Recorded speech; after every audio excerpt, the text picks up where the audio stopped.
Assalamualaikum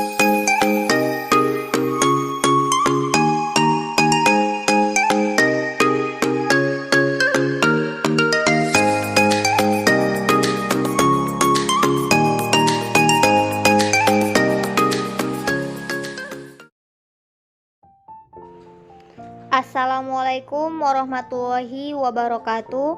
Perkenalkan, nama saya Najla Nazifa Rangkuti.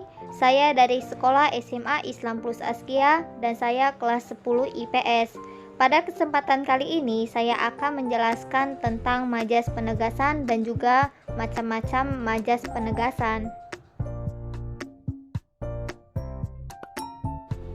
Sebelum kita mulai tentang pelajaran majas penegasan ini, ada lebih baiknya kita mengetahui peta konsep atau materi apa sajakah yang mau kita pelajari tentang majas penegasan ini. Oke teman-teman sekalian, di dalam majas penegasan ini kita akan mempelajari tentang macam-macam majas penegasan. Majas penegasan ini terbagi menjadi 9. Yang pertama ada retorik, kemudian yang kedua ada klimaks, kemudian yang ketiga ada repetisi, yang keempat ada pleonasme, yang kelima ada paralisme, yang keenam ada antiklimaks, yang ketujuh ada asidenton, yang ke-8 ada polisidenton, dan yang ke-9 ada tautologi. Dari macam-macam majas penegasan tersebutlah yang ingin kita mempelajari pada kali ini tentang majas penegasan ini. Oke teman-teman sekalian, yang pertama saya akan membahas dan juga menjelaskan tentang majas penegasan ini.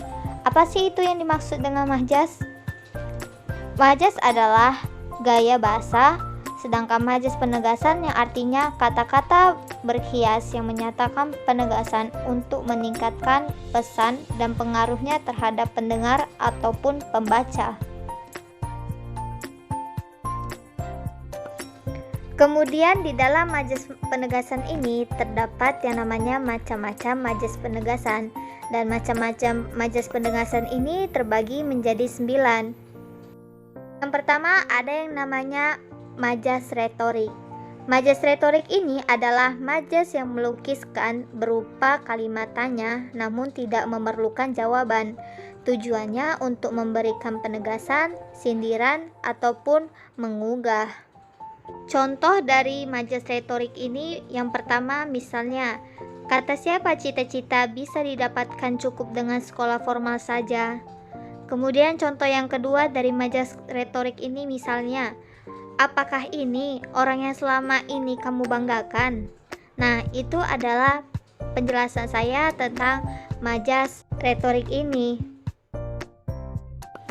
Kemudian yang kedua ada yang namanya majas klimaks.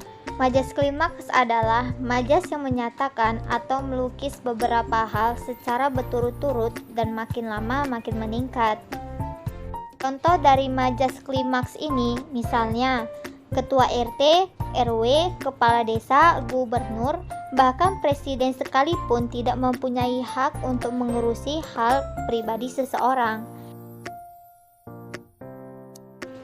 Kemudian yang ketiga ada yang namanya majas repetisi. Majas repetisi adalah majas yang melukis suatu keadaan dengan pengulang kata yang digunakan dalam kalimat. Contoh dari majas repetisi ini misalnya, ia akan terus bekerja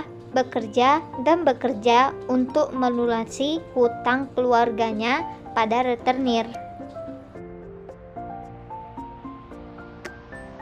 Lalu yang keempat ada yang namanya majas pleonasme. Majas pleonasme adalah majas yang menggunakan kata-kata secara berlebihan dengan maksud menegaskan arti suatu kata.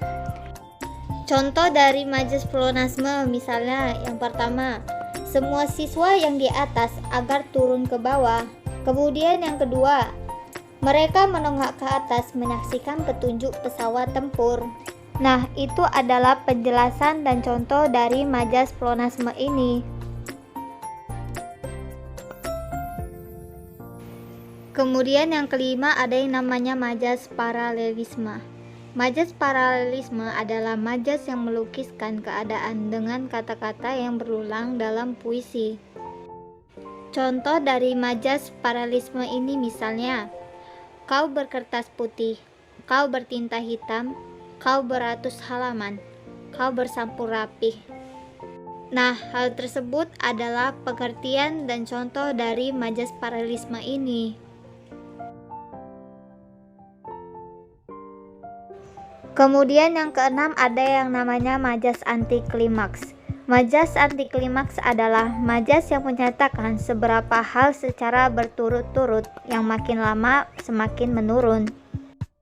Contoh dari majas anti klimaks yaitu kepala sekolah, guru, staf sekolah, dan siswa juga hadir dalam acara orientasi siswa baru. Nah, itu dia adalah pengertian serta contoh dari majas anti klimaks ini. Lalu yang ketujuh ada yang namanya majas asidenton.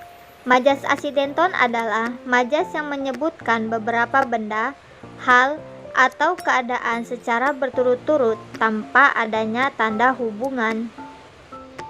Contoh dari majas asidenton ini yang pertama, sehari, 2 hari, 3 hari, dia tidak kunjung mengabariku.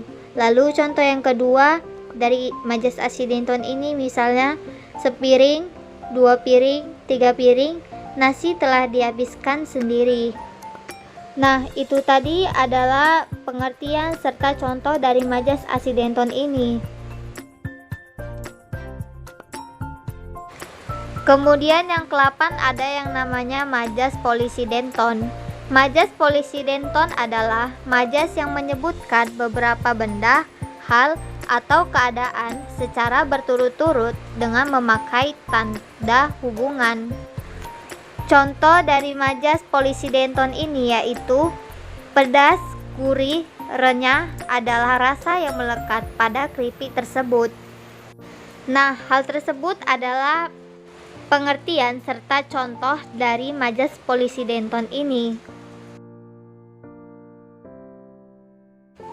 Kemudian yang terakhir yang ke-9 ada yang namanya majas tautologi.